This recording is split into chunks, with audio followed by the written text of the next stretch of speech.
Tonight we'll journey together through the quiet forests of the mind, where the wind whispers through groves of bamboo and silence holds the memory of countless seasons.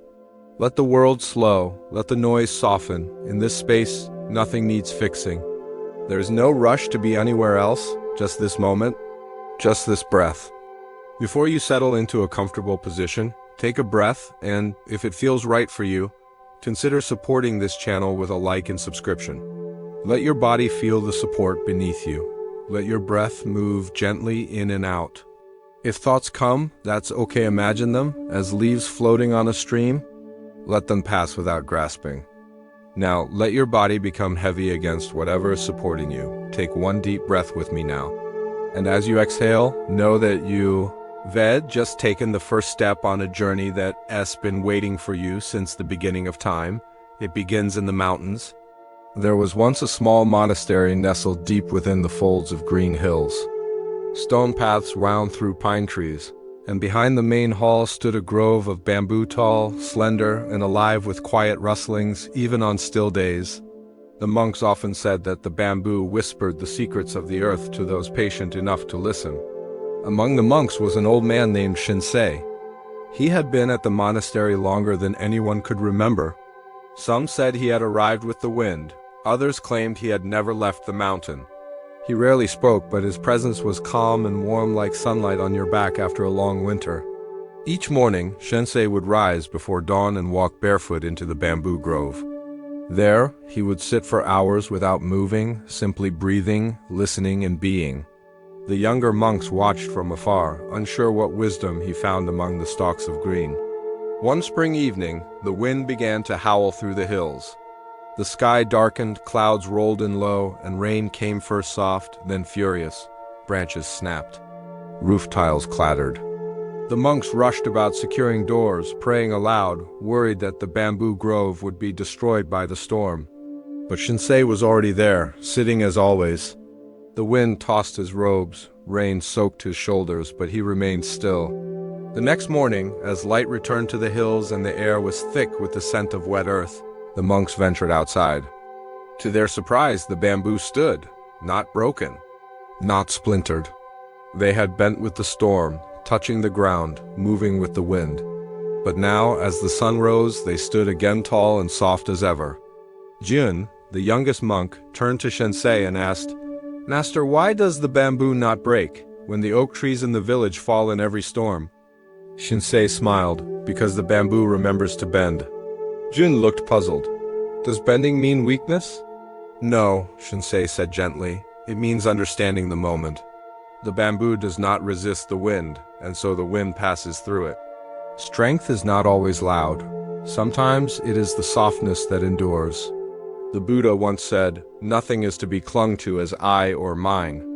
His teachings speak often of the suffering caused by resistance to change, to loss, to the way things are. When we grasp tightly to ideas, identities, or outcomes, we create the conditions for pain. One of the central teachings in Buddhism is anicca, or impermanence. Everything changes: our emotions, our circumstances, our bodies, our relationships. To resist this natural rhythm is like trying to stop the wind with your hands. The Buddha encouraged his followers to observe nature. The tree that refuses to bend will snap. The river that meets a rock doesn't fight it, it flows around it. The breath itself is a cycle of letting in and letting go. Some traditions interpret this as the path of non-resistance, not passive surrender, but a wise, compassionate yielding to what is. Like the bamboo in the storm, we can learn to bend without breaking. In our lives, we often believe strength comes from holding firm, from pushing through, from refusing to back down. But Zen asks us to look deeper. What is true strength?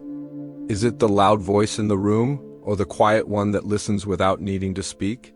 Is it the clenched fist, or the open hand?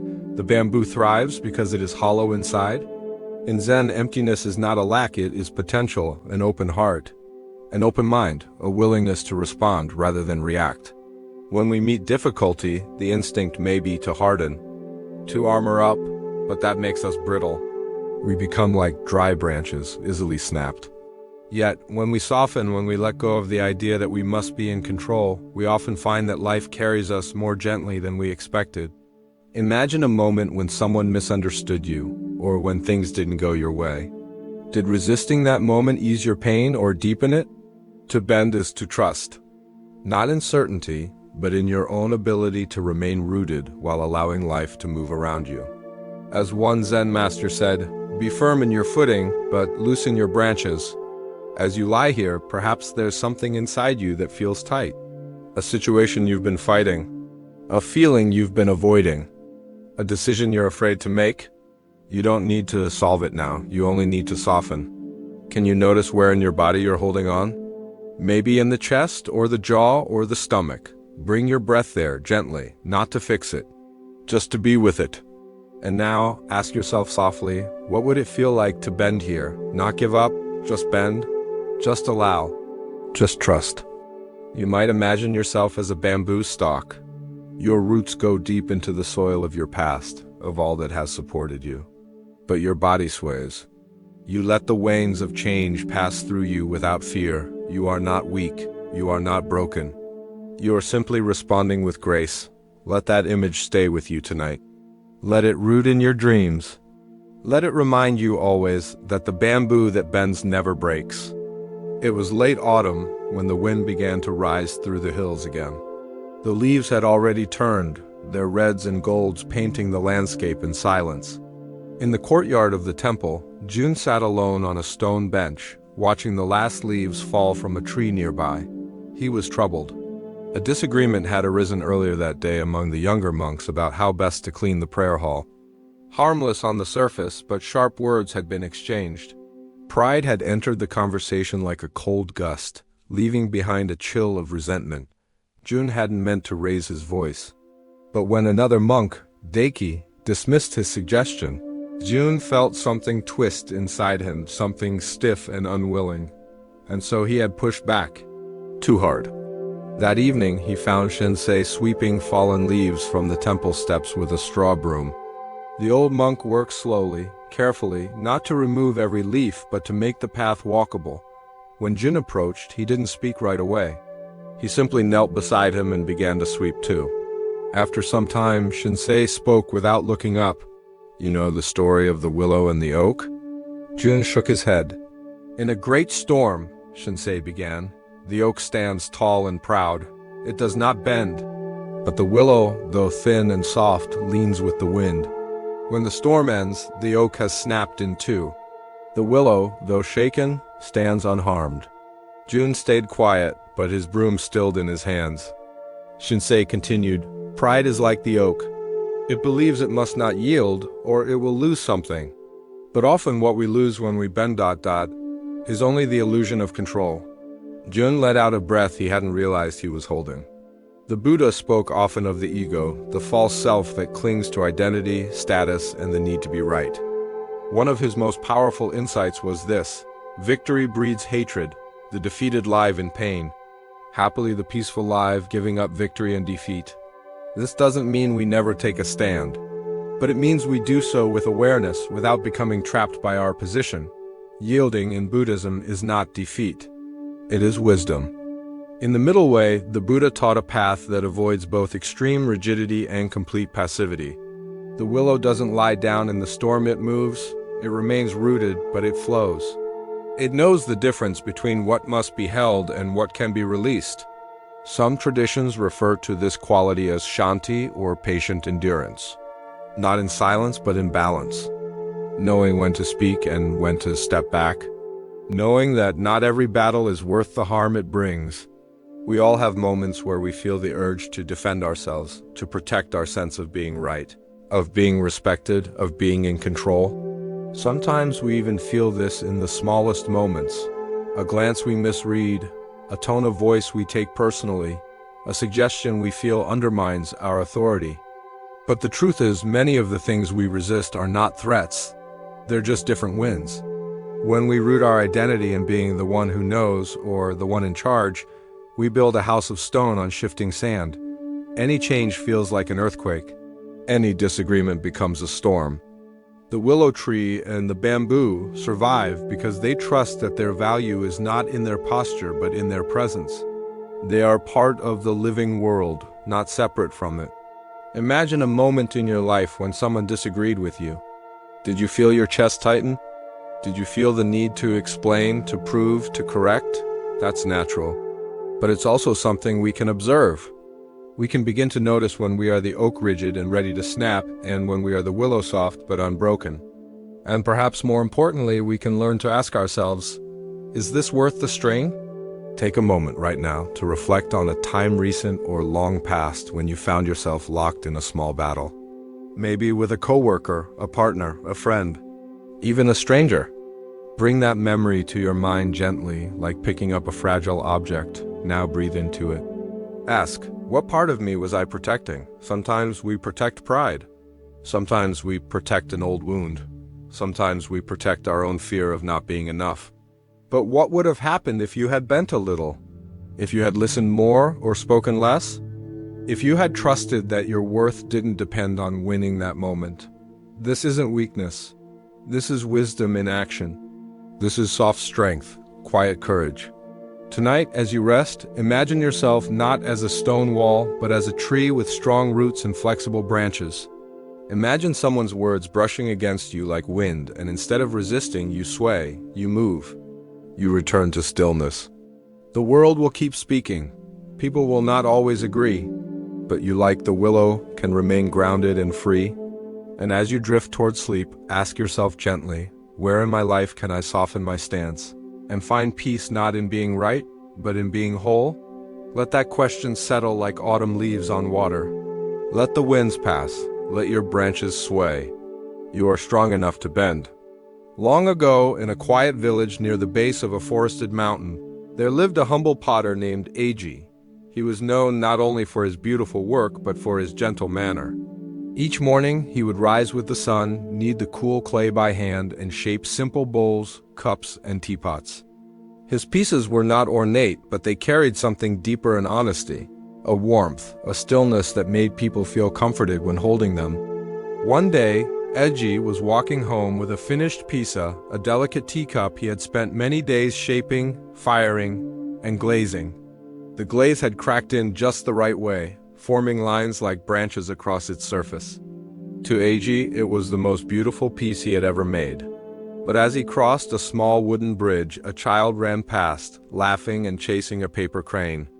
In that moment of surprise, Eiji stumbled and the teacup fell from his hands. It shattered on the stones below with a sound so final it felt like a breath being cut short. He stood there for a long while, staring at the broken pieces. A passerby saw him and said kindly, "You can always make another." But Eiji shook his head. "I can never make that one again." He gathered the shards in silence and carried them home. That night he sat by candlelight holding one of the fragments in his palm.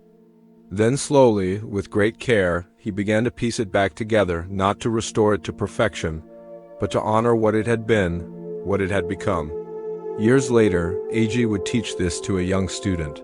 When something breaks, it shows us how much we loved it. And if we sit with the pieces long enough, sometimes it teaches us how to love more deeply. The Buddha often spoke of dukkha, the unsatisfactoriness or suffering that arises from our clinging, whether it is to a possession, a relationship, or an idea of how things should be.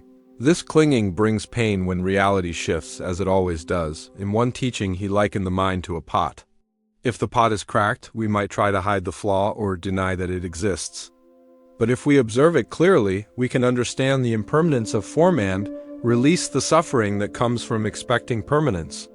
There is also a quiet thread through Buddhist teachings about kintsugi, the Japanese art of repairing broken pottery with gold.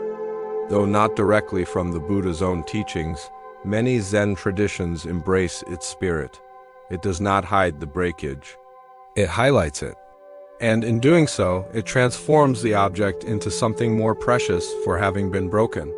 Some Zen masters say, only when the bowl is broken can we see what it once held. There is something profoundly human in our sorrow over broken things. We live in a world that urges us to move on quickly, to replace what is damaged, to deny loss. But there is deep wisdom in lingering just long enough to notice what was and what is now. Eiji's teacup was not only a physical object. It held his time, his care, his intention. When it broke, it touched something in him. Not because it was priceless, but because it was personal. When we allow ourselves to feel the sting of loss, we do not become weaker, we become more awake. There is also something tender in his act of gathering the pieces.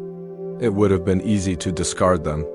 But in choosing to sit with what was broken, Eiji honored the relationship between creator and creation. Often in our own lives, something breaks a plan, a connection, a belief about the world. And our first instinct may be to turn away, to fix it fast, or to bury the pain. But Zen invites us to turn gently toward the crack, to look inside it, and to see what light might pass through. We are not meant to be unbroken. We are meant to be whole. And wholeness often includes the lines, the where, the history of our becoming. As you rest here tonight, perhaps there's something you carry that feels like a fracture, a memory you rarely visit, a part of yourself that feels flawed, something you once held dear that slipped through your grasp. Let it come to mind softly, without judgment. Not to fix it, not to grieve it again, but simply to sit with it, as Eiji sat with his shards. Imagine holding that piece in your hands, feel its edges. Trace its contours, ask gently, what did this once hold for me? Was it love, hope, identity, safety? Now breathe into that space. Let your breath be the gold that fills the cracks. Not to hide them, but to honor them. You are not broken beyond repair. No part of you is unworthy of love. Every scar tells a story. Every crack holds a lesson. Tonight, as your body softens into sleep, let this thought settle in your heart. The teacup was beautiful when whole, but it became sacred when it broke and was loved still. Let that love be yours.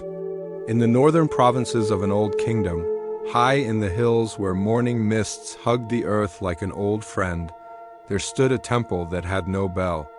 It had everything else: stone steps polished by time, wooden beams perfumed by incense, and tatami floors worn smooth by the feet of monks over generations, but no bell.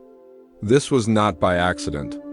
There had once been a great bronze bell, so large it took 6 oxen and 20 villagers to bring it up the mountain. For decades, it rang out each morning and evening, calling the monks to meditation and reminding the villagers below to breathe and be still. Its sound was said to ripple through the valley like a thread pulling all things together. But then, one spring, an earthquake shook the mountains. The bell, hanging in its high wooden tower, cracked not visibly, but deeply. The next time it was struck, the sound that emerged was hollow, strange, and pained. The monks stopped ringing it.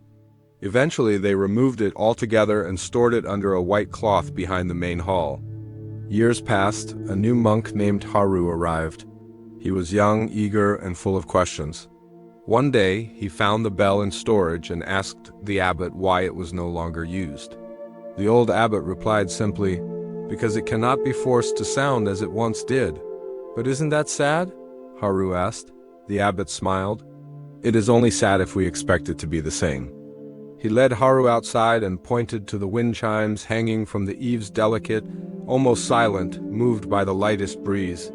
"Sometimes," he said, "the lesson isn't in the sound but in the silence that follows."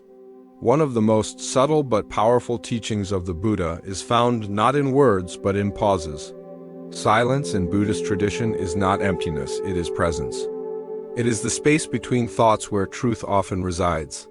The Buddha himself often responded to difficult questions with silence. Not out of avoidance, but because he understood that some truths cannot be grasped through explanation alone. They must be felt, sat with, absorbed like mist into cloth. In Majjhima Nikaya, there is a moment when a disciple asks the Buddha about the origin of the universe. The Buddha stays silent.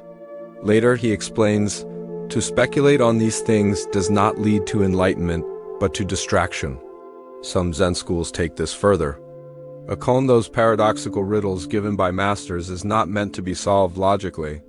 It is meant to quiet the mind, so understanding arises from a deeper place. The cracked bell, then, is a metaphor. When what once gave sound no longer does, can we still hear its teaching? We live in a world where sound dominates, phones ringing, voices rising, the constant hum of movement and meaning. Silence, by contrast, can feel empty, awkward, or even unsettling. But in Zen, silence is not absence, it is depth. The silent bell in the story is not useless. It is simply ... for now. And perhaps even more valuable, because in its silence, it teaches us to listen in new ways. Not with our ears, but with our whole being. How many times have we clung to an old version of ourselves, trying to ring like we used to? Perhaps we once had more energy, more certainty, more clarity, and now things feel quieter or cracked. But the question is not whether we still sound the same. The question is, can we embrace the silence as part of our music? Like the wind chimes on the eaves, our presence does not need to be loud to be meaningful. A smile, a breath, a look of compassion, these are quiet things, and yet they move people more deeply than words ever could. Silence also invites others in. It holds space. It says, you don't have to fill this moment, just be here. As you rest, take a moment to notice the sounds around you. Perhaps there is a distant hum or the soft whir of air. Or perhaps there is silence. Let it wrap around you, not as something to escape, but as something sacred. Now turn your attention inward. Can you sit quietly with yourself without needing to think or fix or analyze? There may be parts of your life that feel like the cracked bell things that once brought clarity or joy, but now feel dull, uncertain, or faded. Don't rush to restore them. Don't force them to sound as they once did. Instead, ask gently, what wisdom might be waiting in this silence? You may not hear an answer, and that's okay. Sometimes, the most profound understandings do not come with words. They arrive like dawn quiet, slow, and sure. Tonight, let yourself be like the bell wrapped in cloth, still, whole, even with your cracks. Let the silence speak to you, not as an emptiness, but as a song beyond sound. And if the wind moves through you, even just a little, let yourself chime softly, gently, just enough. In a forest where the trees grew close and the air always smelled of pine and moss, there lived a wandering monk named Sora. He had left the monastery many years ago. Not out of rebellion, but out of a longing to understand life beyond temple walls. With a wooden staff and a faded robe, he wandered from village to village, offering prayers in exchange for shelter and questions in exchange for conversation. One autumn afternoon, after a long journey, Sora found himself standing at the edge of a still, wide river. He was tired. The sun had begun its slow descent, brushing the sky with gold, and the air held that crisp clarity that only comes after summer has faded. As he sat to rest, he noticed a single leaf drifting on the surface of the water. It moved slowly, gently, guided by currents unseen. It didn't fight. It didn't steer. It simply floated, alive in its surrender. For a long time, Sora just watched the leaf. A fisherman approached, pulling his net ashore. He saw the monk and nodded respectfully. "What do you see?" he asked. Sora pointed to the leaf. "A lesson in trust?" The fisherman laughed softly. "That leaf is just floating. It goes wherever the river takes it." "Exactly," Sora said, his eyes still on the water. "And yet, it does not drown." The fisherman sat beside him. They said nothing more. As the sky deepened into dusk, the leaf continued its quiet journey, carried not by will, but by willingness. In the Dhammapada, the Buddha teaches, just as a solid rock is not shaken by the wind, so the wise are not shaken by praise or blame. But he also speaks of the flowing nature of things, of letting go, of surrendering to the path, even when the destination is unknown. One of the central tenets of the Buddha's path is virya, often translated as energy or effort. But this effort is not always forceful. In fact, in many cases, it is about right effort, which includes knowing when to let go, when to stop grasping, and when to allow life to unfold. In Zen, surrender is not passive. It is the act of placing your trust in something deeper than control. It is aligning with what is, rather than fighting for what you think should be. Some traditions speak of floating downstream, not because you are lazy or weak, but because you trust the river to take you somewhere meaningful. The floating leaf is a symbol for what so many of us resist, letting go of direction. We are taught to steer, to strive, to plan every turn. And yet, how often do things go exactly as planned? How many times has life surprised you, sometimes painfully, sometimes beautifully? Surrender in Zen is not about apathy. It is about releasing the illusion that we are in complete control. It's the recognition that, like the leaf, we are moved by many currents, our upbringing, our experiences, other people, unseen forces. To surrender is to say, I do not know exactly where I'm going, but I trust that I am being carried by something wiser than my fear. This doesn't mean we stop moving. It means we stop struggling, we become available to life. To its turns, its pauses, its quiet gifts. Sora didn't build a boat or demand a bridge. He sat, he watched. And in doing so, he learned something that even years of temple life had not taught him. To be alive is to float sometimes swiftly, sometimes slowly, but always in motion. And the peace comes not from steering the river, but from allowing ourselves to be carried. Tonight, as you lie still, you might notice parts of yourself still trying to steer. A decision that needs clarity. A moment from your day you're replaying, a worry about what tomorrow might hold. Let them arise. See them as leaves, thoughts gently landing on the surface of your awareness. Now take a slow breath in. And as you exhale, imagine releasing the need to guide everything. Ask yourself, where in my life am I fighting the current? And then ask, what might happen if I allowed myself to float? Not give up. Just loosen your grip. Just soften your plans. Just trust for a moment that you are exactly where you need to be, even if you don't yet understand why. Imagine yourself as that leaf, warm under the setting sun, carried along by something you cannot see but can feel in your bones. The world will still be here tomorrow, but tonight you are allowed to drift. Not away, but deeper into trust, into peace, into sleep. There was a quiet lake nestled between two hills where mist lingered in the early hours and cranes glided silently above the surface. The villagers called it the Mirror Lake because on still days, the water reflected the sky so perfectly it was hard to tell where earth ended and heaven began. On the far side of the lake, hidden behind a grove of tall reeds and whispering trees, lived a solitary monk named Rayo. He had built his life on stillness. Each morning he meditated by the shore, each afternoon he tended to a tiny garden, and in the evenings, he lit a single candle and read the same sutras by its flickering glow. One particular morning, as the sun began to stretch its golden arms over the hills, Rayo saw something strange.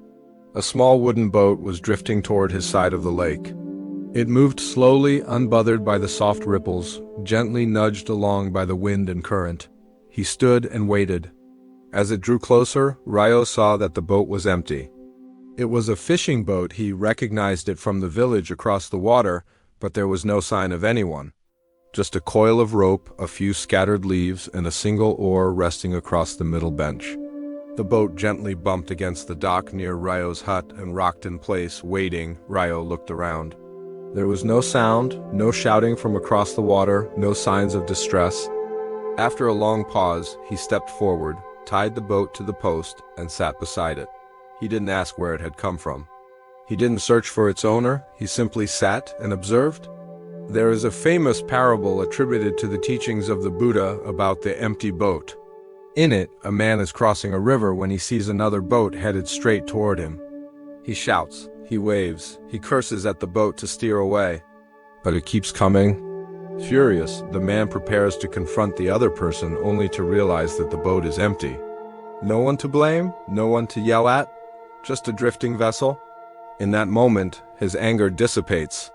The Buddha used this story to teach about a gnat, or non-self. Many of the emotions we experience, especially anger, blame, and judgment, are fueled by the assumption that there is always an other acting against us. But what if there's no enemy? What if the boat is empty? In the Majjhima Nikaya, the Buddha says, when one sees with wisdom that all phenomena are not self, one turns away from suffering. The idea isenti that people don't exist, but that the rigid identities we assign to them often create more pain than clarity. Some Zen masters suggest living as if every boat were empty, not to ignore harm, but to cultivate space between reaction and understanding. The image of the empty boat is quietly powerful. It touches something deep within us, the reflex to assign blame, to create stories of offense, to center ourselves in every situation. Someone cuts us off in traffic and we imagine their malice. A message goes unanswered and we assume disrespect. We fill the boat with an imaginary passenger and our emotions rise accordingly.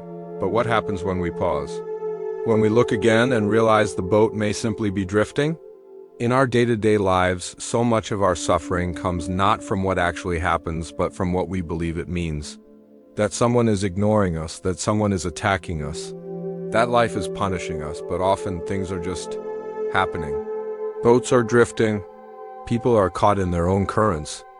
When Ryo saw the boat approaching, he didn't panic. He didn't rush to conclusions. He welcomed it, not as a problem to solve, but as an event to witness. That shift from reaction to observation is the heart of Zen practice. It doesn't mean we never take action, but it means our actions come from clarity, not from the chaos of assumption. An empty boat is still a boat, but it carries no threat unless we place one inside it. Tonight, think of a moment, perhaps today, perhaps long ago, when you felt wronged. When someone said or did something that stirred emotion in you. Anger, frustration, hurt. Hold that memory gently. Don't turn away. Now imagine that moment as a boat drifting toward you across a lake. What did you think was inside? Intention? Malice? Indifference? Now breathe in. And as you exhale, ask, what if that boat was empty? What if the person who hurt you was drifting lost in their own thoughts, wounds, or confusion? What if their action had less to do with you than you believed?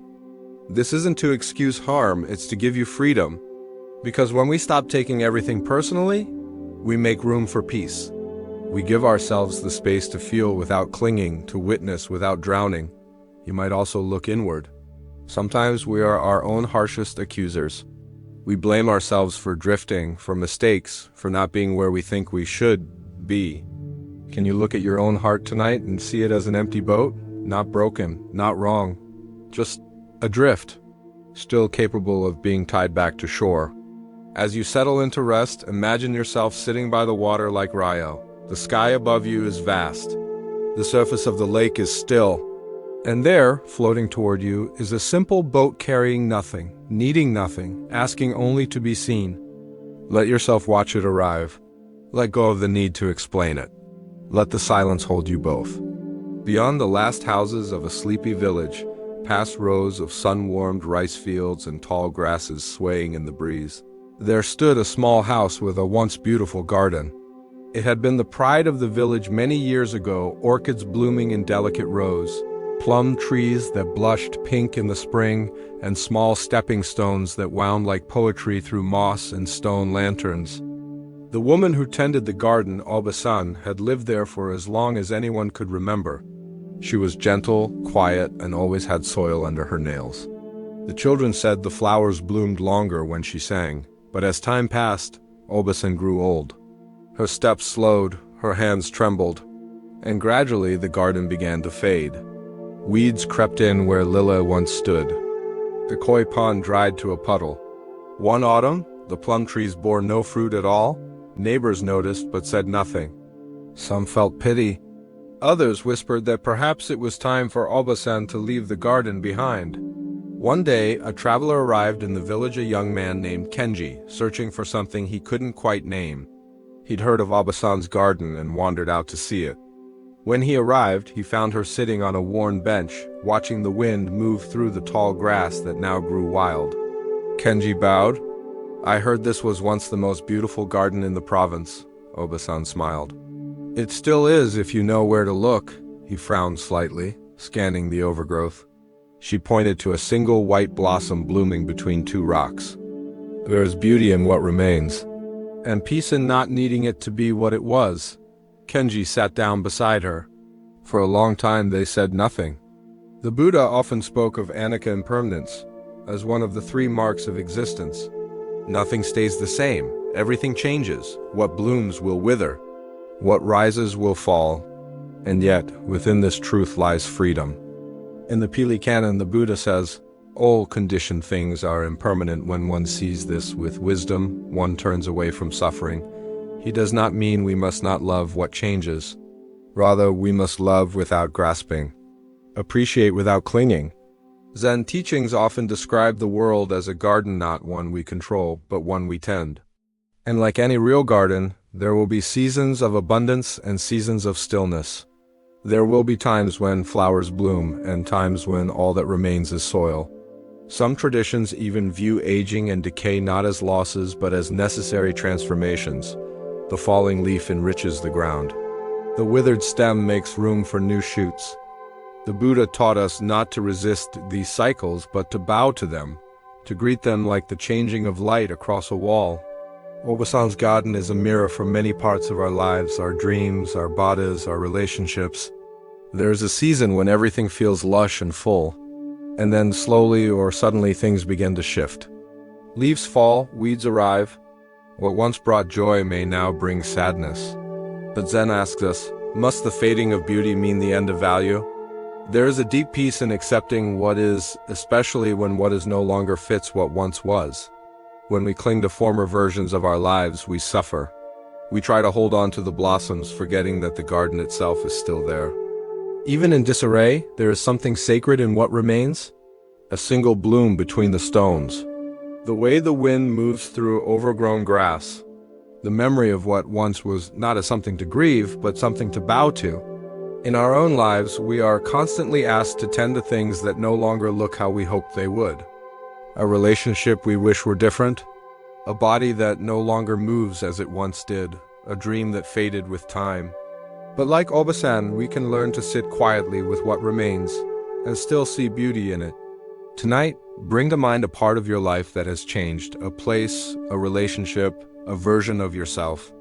Something that was once vibrant but now feels faded. Something you may have been mourning in silence. Hold it gently in your thoughts, as if you were walking through Obasan's garden. See the changes not as failures but as seasons. Ask yourself, what remains? What is still alive in that place? What wisdom has grown in the absence of what was? You may notice a soft tenderness arise, not sadness, but something deeper. A recognition that all things, even those that fade, contribute to who we are. Now imagine yourself sitting on that same worn bench beside Obasan. The sun is warm. The air is still. Around you, the garden lives differently, quietly, but still. You don't need to fix anything. You don't need to make it bloom again. You only need to notice the blossom that is here now. Let that noticing be enough. Let it settle in your heart like petals on water. And as sleep approaches, allow yourself to trust that not all beauty is obvious. Some beauty is quiet. Some beauty is patient. Some beauty appears only when we stop needing things to be what they once were. You are still the garden. Even in winter, the rain had begun before dawn soft at first, a mist brushing gently over the tiled roofs of the village, then gradually deepening into a steady, rhythmic patter. In the meditation hall of a small mountain temple, the monks sat in silence, eyes lowered, backs straight, their breaths aligned with the sound of water meeting earth. Among them was Tetsu, a middle-aged monk known for his disciplined routine and unwavering focus. For years he had risen before first light, meditated without fail, and followed the temple schedule with near perfection. But inside, he struggled with something he never voiced aloud, a deep unease whenever things didn't go according to plan. This morning, as the rain continued to fall, the roof began to leak. First, a drop landed with a soft plink on the wooden floor, then another and another. Tetsu opened his eyes, annoyed. He shifted his gaze upward, noting the dark patch of moisture spreading slowly across the ceiling beam. The drip was not loud, but it was irregular. It didn't match the rhythm of the rain outside. It pulled his attention. It disrupted his meditation. After a few minutes, he rose to fetch a small bowl and placed it. Beneath the leak, plink, plink, the sound echoed softly into the still room, but now his mind fixated on the bowl. Was it filling too fast? Would it overflow? Should he move it? Find a second bowl? His breath had left him. Later that day, he brought his restlessness to the abbot. "The rain pulled me out of my meditation," Tetsu said, frustrated. "I was trying so hard to focus." The abbot smiled, his eyes kind. "And perhaps today the rain was your meditation."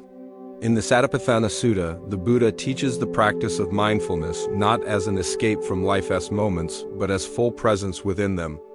We are to observe the body as the body, feelings as feelings, thoughts as thoughts without grasping or rejecting. The Buddha never taught that silence or stillness were required for awakening. In fact, many of his teachings occurred amidst noise, crowds, and unpredictability. What he encouraged was mindful attention and openness to each moment as it is. He once told a disciple, "There is no path to peace. Peace is the path." This means that we are not meditating to escape from distraction, we are learning to be at peace with it. Some traditions teach that the true practice begins not when everything is calm, but when things begin to fall apart. A leaking roof, an aching back, a mind that won't stop spinning. These are not interruptions, they are invitations. We often imagine meditation or peace as something fragile, easily broken by sound, movement, emotion, or discomfort. But this idea creates more stress than calm. We try to build a fortress around ourselves. We seek control, quiet, perfection. But the essence of Zen is non-resistance, not pushing things away, but allowing them to be as they are. The rain does not ask permission to fall. The leak does not wait for a convenient time. Life, in its wisdom, arrives exactly when and how it must. Tetsu's frustration wasn't caused by the rain. It was caused by the belief that the rain should not be there. That peace required perfect conditions. But real peace begins when we release that belief. The bowl catching the rain is not a failure, it is an act of grace. A moment of response. A reminder that we are not here to perfect our environment, but to deepen our relationship with it. Sometimes the meditation is not in the breath, but in the drip. Not in silence, but in acceptance. Tonight, as you lie here, listen for the sounds around you. Is there something unexpected? A car outside? A ticking clock? A memory rising from your day? Instead of turning away, turn toward it. Ask, can this too be part of my meditation? Let your body be the bowl. Let your breath be the roof. Let the drips of life fall into you, not as interruptions, but as arrivals. Perhaps today was not quiet. Perhaps your mind was busy, your emotions loud. That's okay. You are not failing, you are receiving. And with each sound, each thought, each breath, you are becoming more intimate with life as it really is. Let go of needing it to be different. Let go of fixing, managing, improving. Just be here like the monk sitting in the hall as the rain falls all around him. Plink, another moment arrives. Plink, another lesson. Plink, another chance to say, yes, this too belongs. Now soften your face, unclench your hands. Rest your body into the support beneath you. Tonight, let the rain be your rhythm. Let the leak be your teacher. Let your practice be imperfect and real.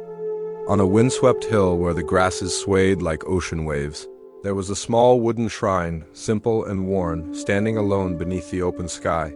Few knew of it, fewer visited. But each spring, when the snow finally melted and the first buds began to open, an elderly man named Hiroshi would climb the hill, carrying only a walking stick and a small cloth pouch. Inside the pouch was a single white feather. No one knew where he had found it. Some said it had been given to him by a crane. Others whispered that it was the last thing his wife had held before she passed. Hiroshi never said. He only came once each year, on the same day, just as the morning mist began to lift. He would sit by the shrine, open the pouch, and hold the feather to the wind. He never prayed aloud, he never stayed long. He simply held the feather until the breeze lifted it from his hand, sending it spiraling gently into the sky, where it drifted away, sometimes caught in a thermal, sometimes pulled back to the ground, sometimes vanishing beyond sight. And when the feather left his grasp, Hiroshi would smile, not with sorrow, with trust. Then he would walk back down the hill, leaving the shrine behind until the next spring. There is a parable in the Buddhist tradition that speaks of a man holding a handful of sand. The tighter he grips it, the more it slips through his fingers. Only when he opens his palm does the sand remain. The Buddha taught that attachment, our tendency to cling, is the root of much suffering. In the Four Noble Truths, the second truth is clear. Suffering arises from craving and grasping. And yet, we often confuse love with attachment, care with control, memory with possession. He encouraged a different way, to hold things with open hands, to love fully yet without clinging, to let go, not out of indifference, but out of understanding. In Udinana, the Buddha says, letting go gives us freedom, and freedom is the only condition for happiness. Some traditions call this updana, the extinguishing of fuel that feeds the fire of suffering. When we release the need to hold, we also release the fear of loss. The feather in Hiroshi's hand represents the most fragile kind of trust, the trust that what we love does not need to be held tightly to remain meaningful, that our presence, our memory, our grief, and our gratitude can coexist without clenching. Many of us fear letting go. We think it means forgetting, losing, failing, but Zen teaches that letting go is a movement toward, not away from. It is an act of courage. To love someone or something enough to release them is one of the most sacred things we can do. And yet, this doesn't mean we don't care. Hiroshi returned every year. He carried the feather gently. He waited for the right moment. His ritual was not a dismissal, it was a quiet honoring of impermanence. Like the feather, much of what we hold dear cannot be controlled. Our children, our memories, our health, our hopes. But what if, instead of trying to trap them in our hands, we let them rest lightly on our palms, carried by the wind when the time is right? There is softness in this, there is grace, and there is freedom. As you settle into stillness tonight, consider, what are you holding tightly right now? A thought? A person? A regret? Picture it as a feather resting gently in your open hand. Feel its lightness, its delicacy. Notice how your instinct may be to close your fingers around it, to protect, to keep, to control. Now breathe in, and as you exhale, imagine loosening your grip. Let the feather stay or let it rise. Either way, you are no longer squeezing. Ask yourself, what would it feel like to let this go, not because I don't care, but because I do? Let your breath move like wind. Let your thoughts drift like sky. Let your heart be soft. You are not losing anything by releasing. You are gaining space, space for peace, for movement, for love to change shape without disappearing. And as you drift into sleep, carry this image with you, a feather rising slowly into the morning air, spiraling with joy, weightless with trust. And beneath it, you at peace with what was, what is, and what may come. You are the open hand, you are the breeze. You are the freedom in letting go. At the foot of a quiet mountain, where fog clung to the treetops like a shawl and the morning air always smelled of wet earth and pine, there was a small cave hidden by a curtain of ivy. Few knew of it, and even fewer dared enter. But the villagers said it was sacred, that it breathed.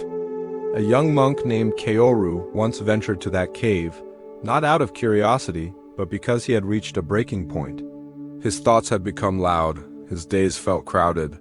His practice, once peaceful, now felt like a struggle against himself. The abbot, sensing his unrest, gave him no advice, only a walking stick and one sentence: "The mountain will teach you." So Kaoru walked for hours, ascending the stone path that wound through the forest. By midday, the mist had lifted just enough for him to find the cave. Inside, the air was cool and still. He could hear his breath, slow and shallow. He sat down in the dark, unsure of what he was supposed to learn. Minutes passed. Then hours, thoughts came, loud and insistent. Then came silence. Then came fear. But slowly, something else arrived, something deeper than sound. He noticed the rhythm of his own breathing. In and out. He noticed how the cave seemed to breathe with him. Its coolness drawing close with each inhale, retreating with each exhale. In that darkness, something shifted. He did not gain answers. He did not feel enlightened. But for the first time in days, he felt still. The mountain had spoken not in words, but in breath. One of the most foundational teachings of the Buddha is Nempasati, the mindfulness of breathing. The Buddha taught that through observing the breath, one can learn to calm the mind, deepen concentration, and eventually arrive at insight. In the Nempasati Sutta, he says, breathing in long, one knows, I breathe in long. Breathing out long, one knows, I breathe out long. It sounds simple, and it is, but it is not easy. Because the breath is not just a physical act, it is a mirror for the mind. When we are anxious, the breath is short. When we are angry, it is sharp. When we are calm, it flows. The Buddha taught that by anchoring awareness in the breath, we train the mind to come home to the present moment. In Zen, the breath is not just a technique, it is the practice itself. It is how we return, again and again. Some masters teach, if you can be with one breath completely, you have touched eternity. There is a quiet miracle in the breath. It's always there, always moving. Even when we forget it, it does not forget us. Even when we are overwhelmed, it keeps us tethered to this life. Kaoru didn't find peace because the cave was magical. He found peace because, in the absence of distraction, he was able to meet himself. His breath became a doorway, not to escape the world, but to return to it. We often search for clarity in noise and answers, in activity and doing. But clarity rarely comes from more thoughts. It comes from stillness. And the breath is the still point around which everything else turns. The breath does not demand, it invites. It doesn't need to be deep, perfect, or controlled. It simply needs to be noticed. In that noticing, we come home. And sometimes, as with Kaoru, it's not about solving anything. It's about remembering that we are still here, still breathing, still alive. And in that aliveness, there is space. There is time. There is peace. Right now, as you lie still, notice your breath. You don't need to change it. Just feel it, in and out. Maybe it's soft, maybe it's uneven. That's okay. Let it be exactly what it is. Now bring your awareness to the coolness of the inhale, the warmth of the exhale, the gentle rise and fall of your chest or belly, the pause between each breath. With each inhale, say quietly in your mind, here. With each exhale, now, here, now, here, now. If thoughts come, let them drift past like mist in a mountain cave. You don't need to chase them. You don't need to hold on. Just return. To the breath, to the stillness beneath the noise, to the rhythm that has been with you since the beginning. Ask yourself gently, can I trust that this breath is enough? You don't need to arrive anywhere tonight. You are already where you need to be. Let your body soften. Let your breath hold you. And as you sink deeper into rest, remember, the mountain breathes with you. The earth breathes with you. The moment is enough. You are enough. In the heart of a sleepy coastal village, there lived an old fisherman named Dago.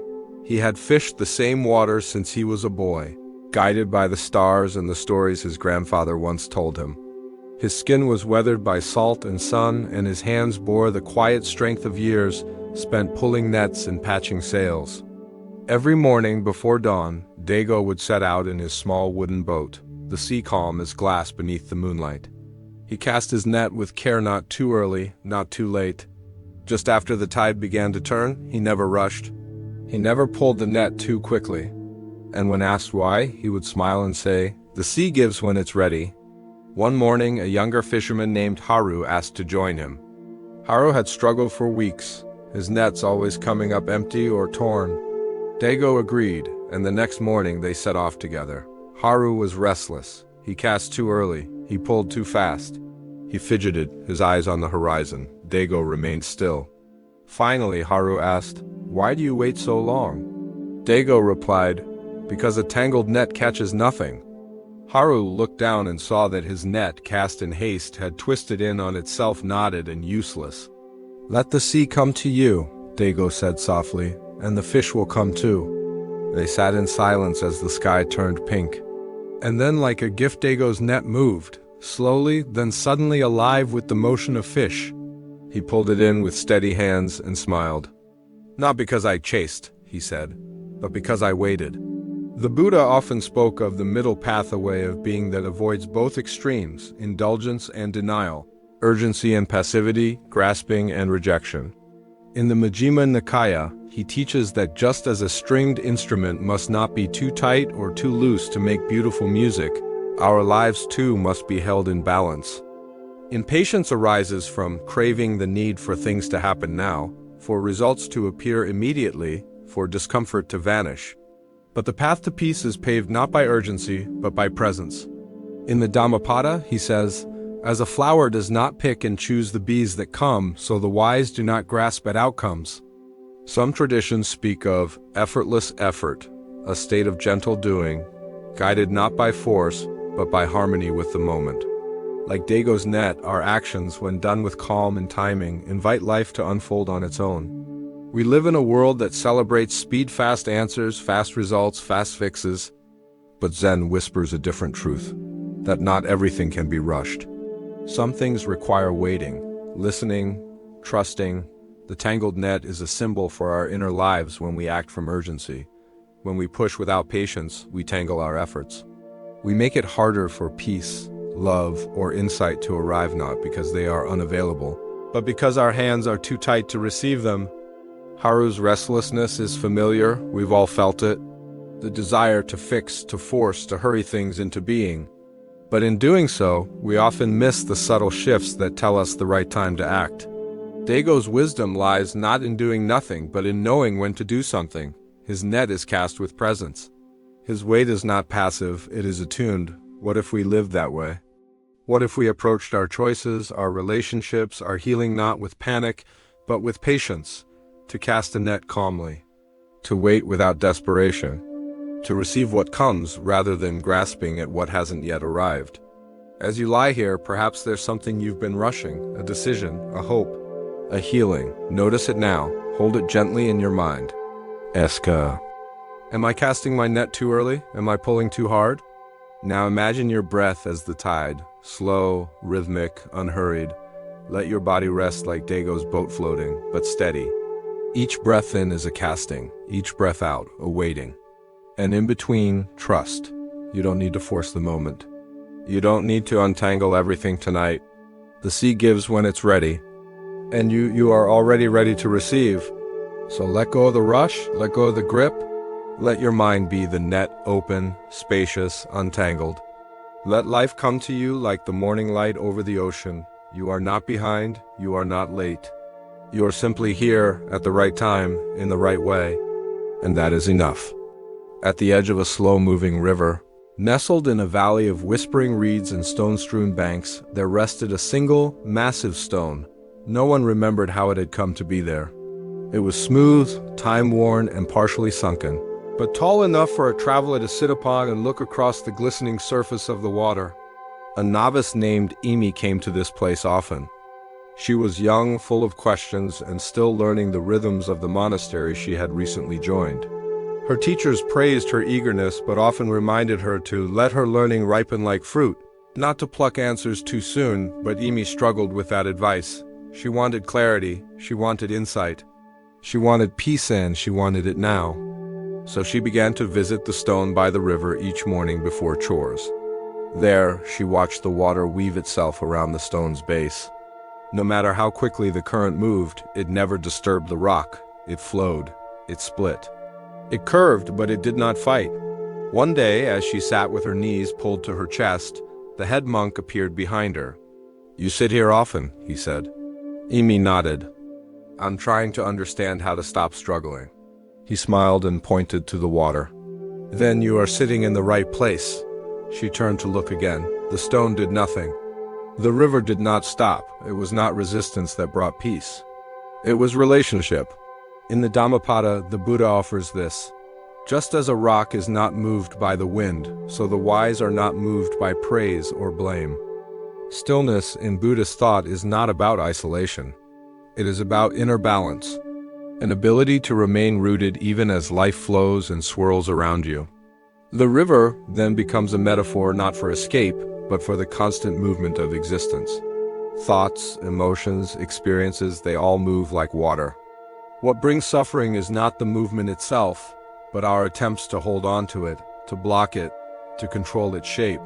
The Buddha taught the Eightfold Path as a means of developing this stability not through rigidity, but through awareness.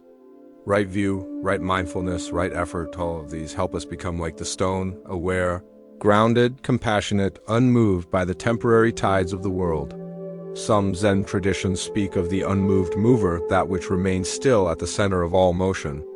It is not separate from life, but it is not consumed by it. Emi's stone is more than a seat. It is a symbol for the inner stillness we all carry within us, even if it is buried beneath years of striving and reacting. We often confuse peace with quiet. We think, if only things would stop happening, if only people would stop challenging me, if only the world would slow down, then I could be calm. But Zen teaches the opposite. Peace is not the absence of disturbance. Peace is learning how not to be disturbed. Like the stone, we do not have to chase stillness. It is already there. We must only stop trying to change the river. Consider how often we brace ourselves against life. How often we fight the current, try to swim upstream, try to redirect what cannot be redirected. But what if we could stay rooted like the stone and let the water do what water does? It moves, and then it moves on, and we are still here, unshaken. Tonight, bring to mind something that's been swirling inside you, a thought, a conflict, a worry. See it now as part of the river. Let it flow across your awareness. You don't need to chase it. You don't need to stop it. Now, picture yourself as the stone. Feel your body resting into the mattress beneath you. Feel the weight of yourself. Let gravity hold you. Let the bed become the earth. You are grounded. You are still. The thoughts will come. The feelings will ripple. The river will move. But you do not have to move with it. Each breath can be your anchor. Each moment of noticing is a return to your true place. Ask yourself, what would it feel like to stop resisting this? Not to give up, but to rest, to allow. To become the stone not hardened, but solid, not cold, but rooted. Let the river move. Let the world turn. And let yourself remain present, peaceful, and enough. You are the unmoved center. You are the breath between waves. You are the silence beneath sound. Rest there now. It was early morning in the village temple. The air was thick with incense and the faint scent of rain from the night before. The stone floors were cool beneath the monks' bare feet, and the only sounds were the distant cooing of doves and the soft shuffling of robes. A young acolyte named Min was tasked that day with cleaning the meditation hall's mirror, a large, polished bronze disc hanging in a wooden frame near the altar. Over time, breath, smoke, and the oils from countless hands had left it cloudy, its surface dulled to a gentle blur. To Min, it seemed like just another chore. But the master of the temple, a quiet woman named Aya, approached with her usual calm and stood beside him as he prepared to wipe the surface. "You mustn't rush," she said. "This mirror is not just for reflection, it is for seeing." Min blinked. "Isn't that the same thing?" Aya shook her head. "One shows the face. The other reveals the heart." He looked into the bronze. His face was faint, his eyes barely clear. He dipped a cloth in water and began to wipe gently, carefully. As he worked, he noticed something strange. The more he wiped, the clearer the mirror became, but he also saw how much he'd been unable to see before. Details of his own expression, lines he hadn't noticed, a quiet fatigue in his eyes. When the task was done, Aya stood beside him again and asked, "What did you see?" Min hesitated. "At first, myself, but then, everything else," she smiled. "That is the nature of a true mirror. It reflects only what you are willing to face." The Buddha often used the metaphor of a mirror to describe the mind. In the Anguttara Nikaya, he said, "Just as a clean mirror reflects clearly what is placed before it, so too does a mind free from defilements reflect reality as it is." The teachings emphasize via clear seeing or insight, but this clarity is not always comforting. When we clean the mirror of our mind through mindfulness and meditation, we don't just see beauty, we also see our attachments, our aversions, our self-constructed identities. But seeing clearly is the first step toward liberation. In Zen, the concept of Kenshu, seeing one's true nature, requires this direct looking. Not philosophizing, not analyzing, but simply facing what is.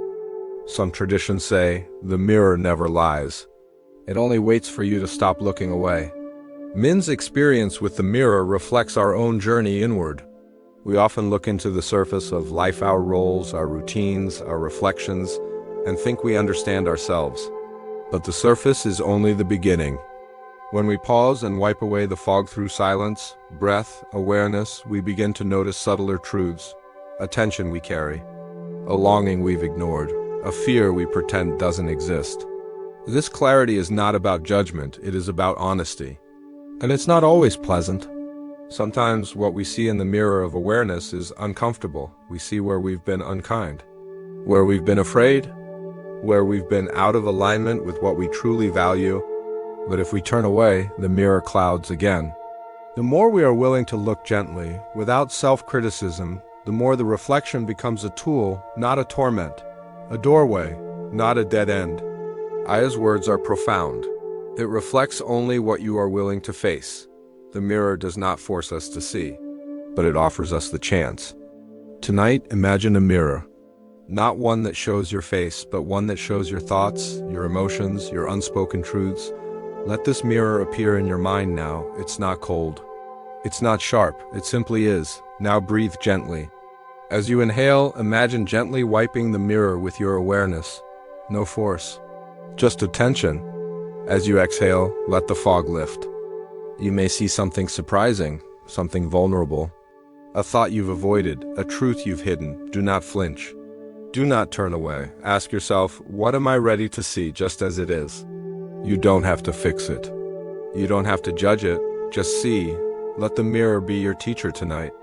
Let it show you what has been waiting. You are not broken for having shadows. You are whole because you are willing to face them. As sleep begins to wrap around you, keep the mirror near. Not to stare, but to welcome. Not to compare, but to understand.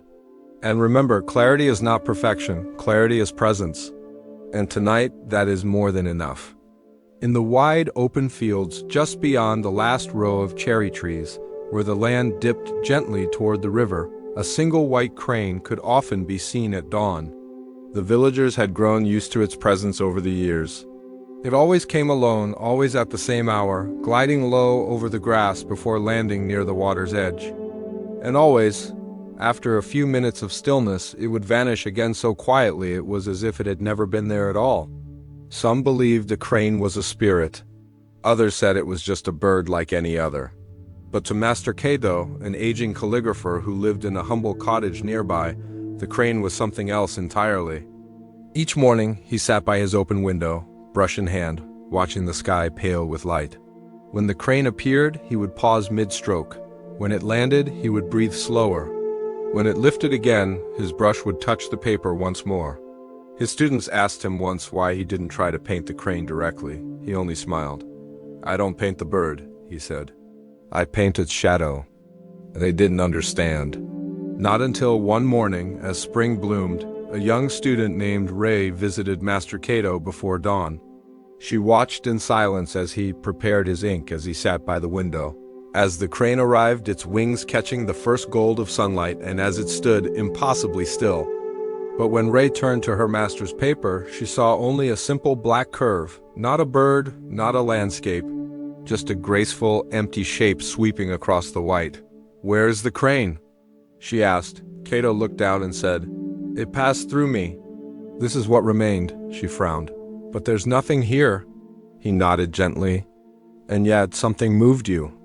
The crane lifted into the sky once more, its shadow gliding across the field like a secret being whispered to the grass. And Ray understood it was not the bird that mattered. It was the stillness it left behind.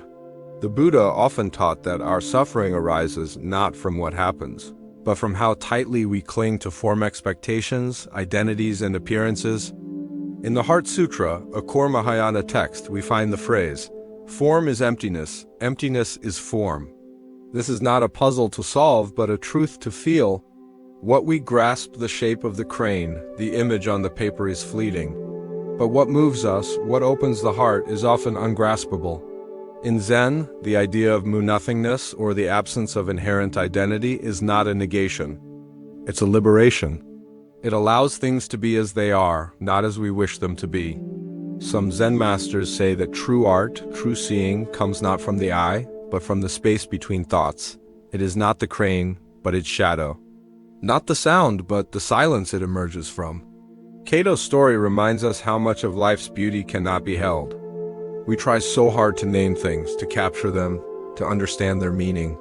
But sometimes the deepest experiences are the ones that pass through us, like the crane's shadow, subtle, quiet, leaving no mark we can show, but forever altering the way we feel. Think of the moments that have moved you, a glance, a sunset, a line in a poem. What stayed with you wasn't always the detail, it was the space it opened inside you, the hush it left behind. Zen teaches that not everything needs to be filled, that the white space around the ink is as vital as the stroke itself. That emptiness isn't absence, it's invitation. Cato's students wanted to see the crane, but what he gave them was the echo of presence, the suggestion of beauty, not the capturing of it. And isn't that what much of life is? We cannot hold the laughter of someone we love.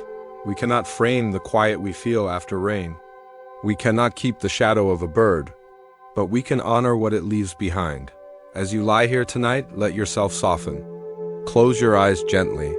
Feel the air around you, the way your body sinks into stillness. Now, bring to mind something that once touched you deeply. A moment, a person, a gesture. Don't try to remember every detail. Just feel what it left behind. The warmth, the ache, the silence. Like the crane, it may be long gone, but its shadow still lives in you. Let that be enough. Let the echo be the experience. Ask yourself, what if the most important things in life leave no trace? Not to be forgotten, but to be felt? To open a quiet in us that words cannot reach. Let yourself rest in that quiet now. Let go of needing to name everything, understand everything, prove everything. You are not the bird. You are the sky it passed through, wide, silent, endlessly open. High in the mountain region of Tamba, where stone paths thread through cedar forests and mist lingers even into the afternoon, there stood a narrow ledge carved by time and footsteps. The monks from a nearby monastery used it as a shortcut between the upper and lower temples, a steep, precarious path not for the faint of heart.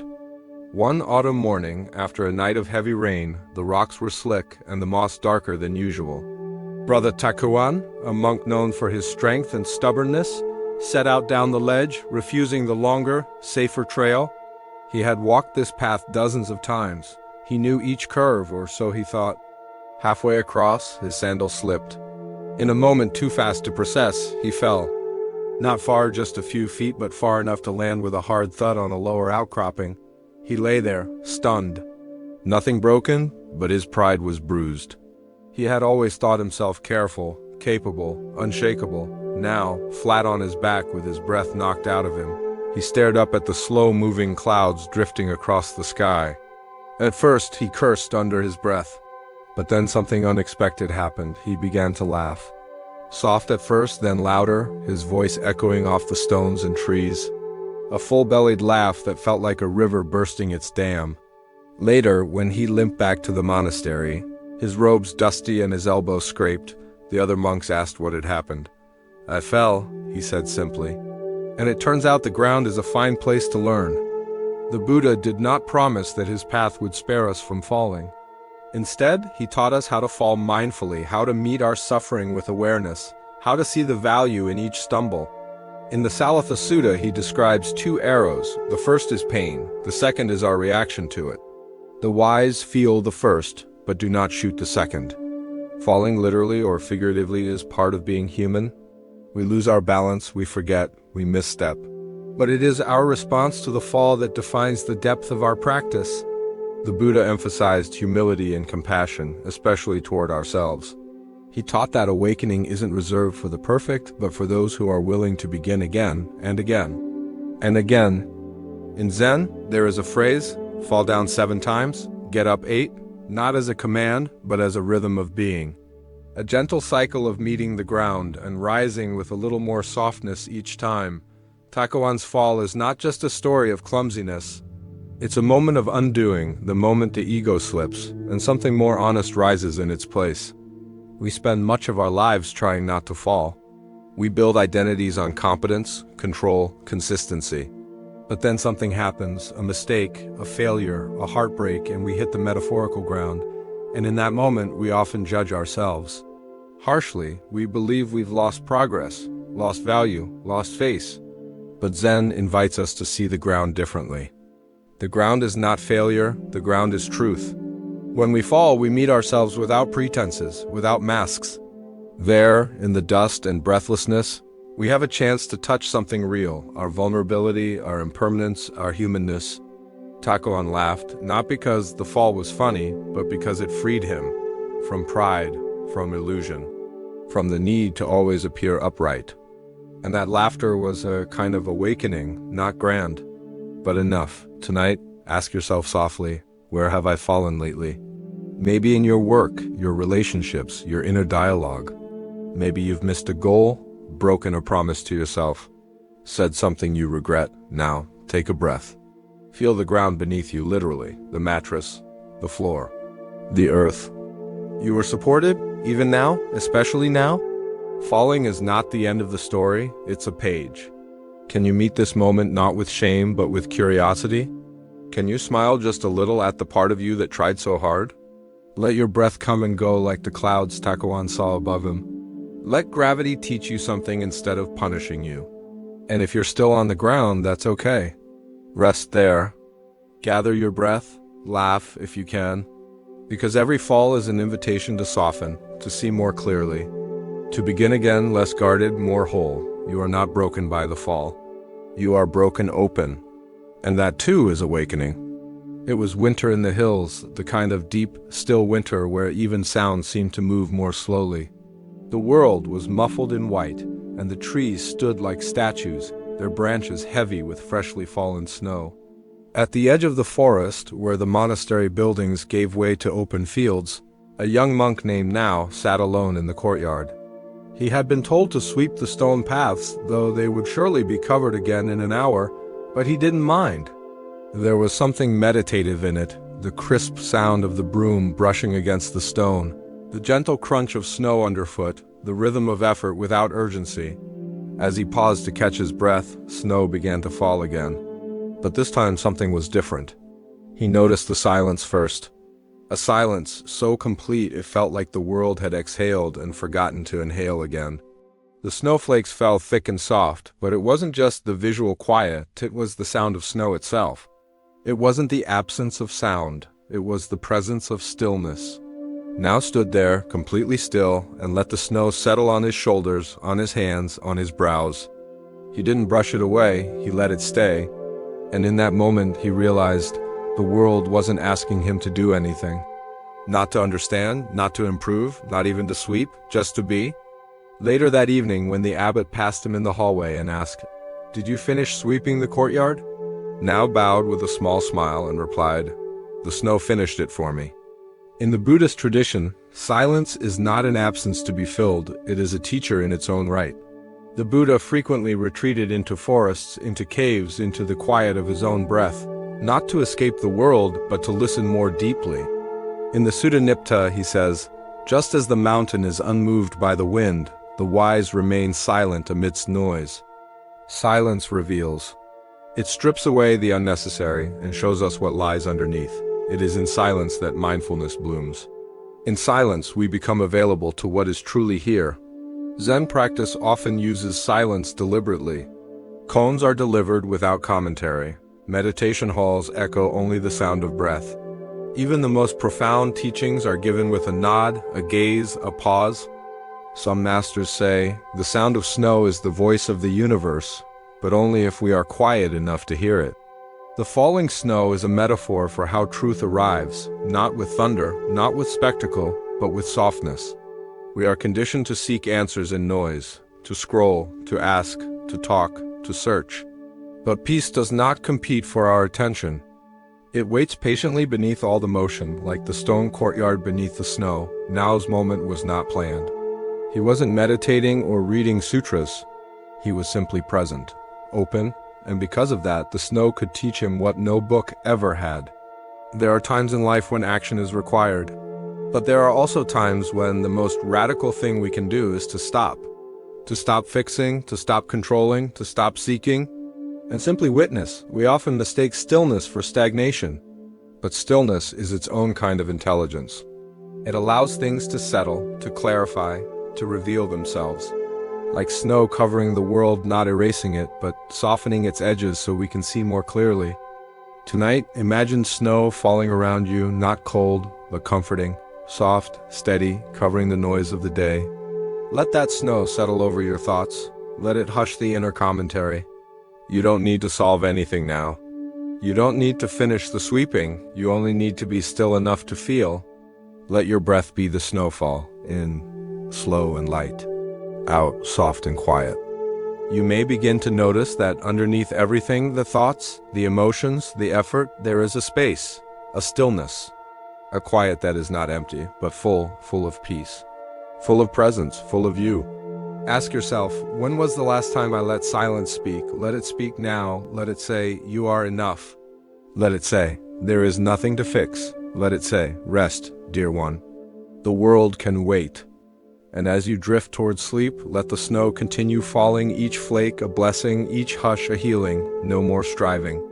No more sound, only stillness, only breath, only this moment. At the edge of a dense bamboo forest, where the tall stalks rustled like whispers and shafts of sunlight filtered through in golden beams, stood a weathered wooden gate. The monks at the nearby temple called it the listening gate, not because it made sound, but because it asked for silence. The gate led to a small meditation hut used by visitors who sought solitude. It had no lock, only a handle carved from old iron, yet for years no one had used the hut. Not because it was forgotten, but because the gate would not open. No matter how hard one pushed, it held firm. Some tried keys, some forced the hinges, some even offered prayers. Nothing worked. Eventually, people stopped trying.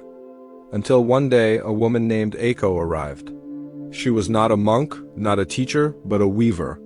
She had come seeking rest, not answers. She had heard of the hut and was told, half in jest, about the stubborn gate. When she arrived, she didn't rush. She walked the path slowly, fingers trailing along the bamboo, breath deep and steady. When she reached the gate, she didn't pull. She sat. She placed her hand on the wood and closed her eyes. She listened not for noise, but for stillness. For the feeling of waiting without needing. She stayed there for hours, unmoving. As the sun dipped and the wind softened, the gate creaked open. No force, no key, just time, presence, and patience. Later, when asked how she did it, Aiko simply said, "Some doors open when you stop trying to enter." The Buddha often spoke of patience as one of the most powerful and underrated virtues on the path to liberation. In the Dhammapada, he says, "Patience is the highest austerity." But this patience is not passivity. It is not waiting idly, nor is it helplessness. It is a conscious, mindful letting be, a resting in the moment without forcing it forward. In Buddhist psychology, the mind that demands control, resolution, or instant clarity is called restless. The antidote is Khanti, enduring patience with life, with others, and with ourselves. Zen koans often frustrate the rational mind on purpose, not to confuse, but to soften the grip of logic, to wear down the part of us that insists on understanding before trusting. Some Zen masters say, "The gate to wisdom does not open to the clever, it opens to the still." We live in a world of locks and keys, of passwords and proof. We're taught that effort leads to results, that every door can be opened if only we try hard enough. But there are doors inner and outer that yield not to effort, but to stillness. Eiko's story reminds us that some paths cannot be walked by force, some truths cannot be found by digging, some healing cannot be rushed. Have you ever noticed how the moment you stop searching for something, it appears? Or how, once you stop trying to fix a feeling, it begins to soften on its own? We are so used to striving toward peace, toward answers, toward growth that we forget. Growth often happens in the pause. Peace arises when we stop trying to achieve it. The gate didn't resist to punish, it resisted to teach. And when Eiko stopped demanding, it opened with grace. Tonight, think of something you've been pushing toward, a decision, a breakthrough, a feeling you wish would come. Now, take a breath. Place your hand on the door, not to open it, but just to acknowledge it. Feel the wood beneath your palm. Feel the stillness around it. Ask, what if this door opens not by force, but by presence? You don't need to push tonight. You don't need to figure it out. You are allowed to sit quietly, to be with the unopened gate, to trust that stillness too is movement, and that some moments only unfold when we stop reaching and start receiving. Let your breath slow. Let your thoughts soften. Let the handle rest in your imagination, not as a challenge, but as a companion. Let go of needing the door to open now. Let go of needing it to open at all.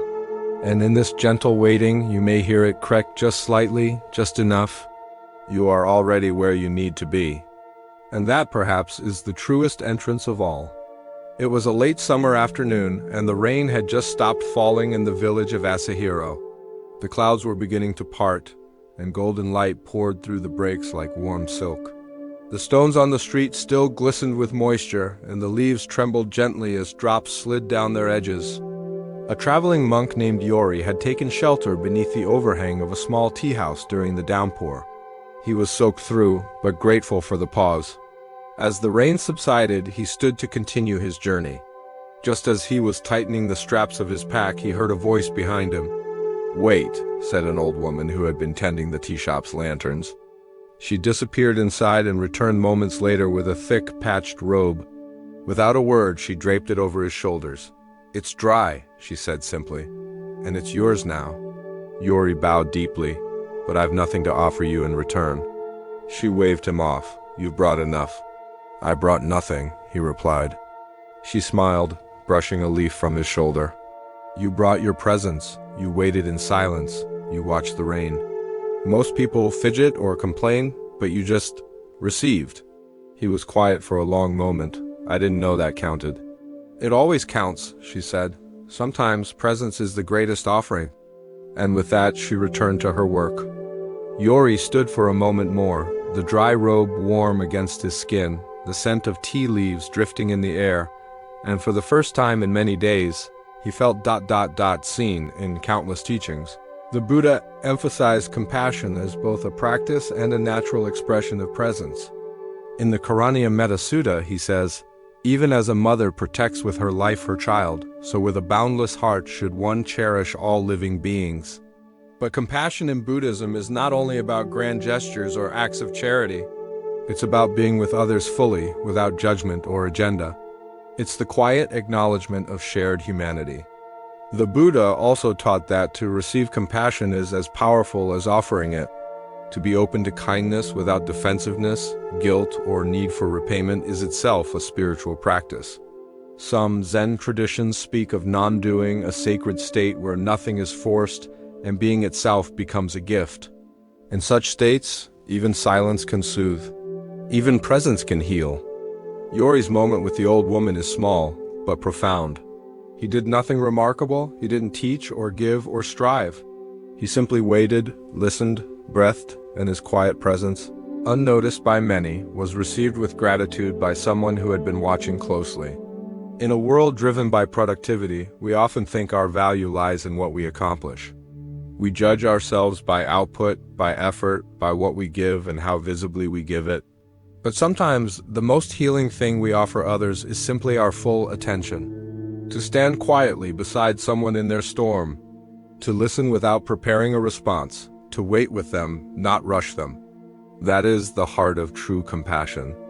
And often, when we think we've given nothing, we've given more than we know. As you rest tonight, take a moment to reflect. Who have I offered my presence to recently without even realizing it? Perhaps a quiet friend, a child, a stranger. A moment where you didn't fix, didn't direct, just stayed. And now ask, where in my life am I invited to receive presence without guilt? It might be someone who offered you kindness, a compliment you brushed off, a hand you didn't want to take. What if tonight you accepted it fully? You don't need to earn rest. You don't need to justify peace. You don't need to trade for warmth. Breathe in the kindness that has been waiting for you. Breathe out any resistance to receiving it. Imagine a robe, dry and soft, placed gently across your shoulders, not because you asked, not because you paid, but because you are worthy of care. Let it settle on your skin. Let it soothe you. Let it remind you you are enough, even in stillness. You are seen even in silence. You are loved, even when you give nothing at all. There was a monastery built deep into the mountains, its walls nestled among tall pines and granite cliffs. Behind it stretched a long path that wound through a grove of ancient bamboo, strong, slender, green even in winter. It was said that when the wind blew just right, the stalks bowed so low they nearly touched the ground, then rose again with ease. In this monastery lived an old master named Rinshi. He was known for few words and a soft gaze that seemed to see through layers of noise. Each afternoon, without fail, he would walk alone through the bamboo grove. The other monks often speculated what he saw there, what teaching he sought in those quiet walks. One day, a younger monk named Kazu finally gathered the courage to follow him. He stayed a respectful distance behind, walking softly, listening to the wind ripple through the stalks. Suddenly, a loud crack rang out. One of the bamboo stalks had split near its base. It had bent too far, and rather than springing back, it had snapped clean through. Kazu froze. But Rinchi only stopped, looked, and then knelt beside the broken stalk. He placed his hand gently on it, bowed, and continued walking. Later, back at the monastery, Kazu approached him. "Master, why did it break?" "I thought bamboo never breaks," Rinchi smiled. "Most of the time it bends. But sometimes when it resists just a little too long it forgets how." Kazu frowned. "But isn't that what makes it strong?" "No," Rinchi replied. "Its strength is in remembering how to let go." The Buddha's teachings frequently return to the importance of non-resistance. The act of clinging, whether to identity, beliefs, emotions, or outcomes, is at the heart of suffering. In the second noble truth, he names tank, raving, grasping as the root of dukkha. The lesson is not that pain can be avoided, but that our suffering deepens when we refuse to yield. When we stiffen instead of soften? In Samyutta Nikaya, the Buddha compares the mind to a tree in the wind. A mind anchored in wisdom may sway, but will not fall. A rigid mind, however, is easily toppled by even the lightest storm. Some Zen lineages teach through paradox: the softer the branch, the longer it lives. Strength is not about bracing, it's about knowing when to yield, when to flow, when to bow. The broken bamboo teaches a lesson many of us learn late: that unrelenting strength can become brittleness. That endurance without softness is not resilience, it is rigidity. How often do we push through pain, carry weight alone, tell ourselves to be strong, when what we really need is to exhale? To release? Kazu believed strength was about standing firm. But Rinchi knew better. He had seen enough people like that bamboo hold tension for too long. People who refused to cry, to rest, to ask for help, until one day they broke. Zen wisdom does not idolize invincibility. It honors adaptability. We are not made to stand unmoved through every storm. We are made to bend with the wind, to sway, to survive not by fighting life, but by moving with it. Even the strongest bamboo remembers this until it forgets, and then it teaches us again. As you lie here now, ask yourself gently, where in my life am I holding too tightly? Is it a relationship, an expectation, a version of yourself you no longer fit into? Feel into it, not to fix, not to change. Just to notice. Now take a breath. Imagine yourself as a stalk of bamboo. Your roots run deep into the earth of your experience. Your spine is long, your body tall but flexible. With each inhale, feel the wind move through you. With each exhale, let yourself bend. Even a little. Even symbolically, you are not weaker for needing rest. You are not less for asking for grace. You are wise for remembering how to let go. And if tonight you feel like that bamboo pushed to the edge, close to breaking, know this: you can yield. You can soften, you can choose not to snap. Let your breath guide you back to flexibility. Let your body remember the movement of trees, the wisdom of wind. Let yourself bow not in defeat, but in deep, sacred resilience. And sleep, knowing that in bending you are healing. There is a path that leads from the last stone step of the temple to the forest's edge, a narrow, winding trail lined with moss-covered lanterns and soft earth. It is not marked on any map, nor mentioned in any traveler's guide. But those who live within the temple grounds call it the quiet path home. This path isn't traveled during the day. It is walked at dusk, when the sky is the color of cooling embers and the wind carries the scent of pine and smoke. It is said that those who walk the quiet path will remember something they've forgotten, not a place, but a feeling. Master Emma was the only one who walked it every evening. Each day, after the final bell rang and the last sutra was chanted, she would wrap herself in her light robe, take a small wooden staff, and disappear toward the forest. No one asked where she went, no one followed. But everyone noticed that her face, upon return, always wore the kind of peace that cannot be taught. One evening, a young monk named Hannah, curious and a little restless, asked for permission to walk with her. Emma nodded. They walked in silence, their footsteps soft on the leaf-strewn ground. The deeper they went, the quieter the world became, not because there were no sounds, but because each sound became sacred. The rustle of branches, the crunch of old leaves, the breath between thoughts. Halfway down the path, Hannah whispered, "Where does this trail lead?" Emma didn't answer. She simply raised her hand to her chest and tapped gently once over her heart. And in that moment, Hana understood.